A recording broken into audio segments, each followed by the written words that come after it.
দিল্লির লালকেল্লার পাশে ভয়াবহ বিস্ফোরণ, 9 জন নিহত, আহত অনেকেই। আতঙ্ক রাজধানী জুড়ে। বিস্ফোরণের পর পাকিস্তান, বাংলাদেশ ও নেপাল সীমান্তে উচ্চ সতর্কতা জারি করেছে ভারত। ইন্ডিয়া টুডে জানায়, সীমান্ত নিরাপত্তা বাহিনী বিএসএফ পাঞ্জাবের ভারত পাকিস্তান সীমান্তে নজরদারি বাড়িয়েছে। পাশাপাশি উত্তরপ্রদেশ, নেপাল সীমান্ত এবং অন্যান্য সেনা চৌকিগুলোতেও নিরাপত্তা জোরদার করা হয়েছে।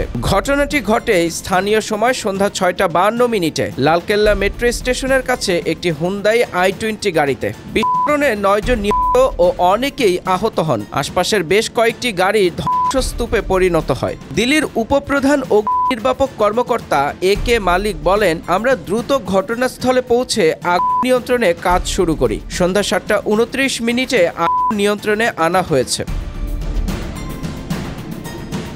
ন্যাশনাল ইনভেস্টিগেশন এজেন্সি ও দিল্লি পুলিশ ইতোমধ্যে তদন্ত শুরু করেছে। এদিকে একই দিনে হরিয়ানার ফরিদাবাদে 2900 কেজি বিস্ফোরক উদ্ধার করে ভারতীয় নিরাপত্তা বাহিনী। বিস্ফোরণের পর থেকে ভারতের আন্তর্জাতিক সীমান্ত জুড়ে উচ্চ সতর্কতা জারি রয়েছে। বছরের পুরো সময় জুড়েই পর্যটকে ভরপুর এই এলাকা জুড়ে এখন শুধু আতঙ্ক আর ধোঁয়ার গন্ধ।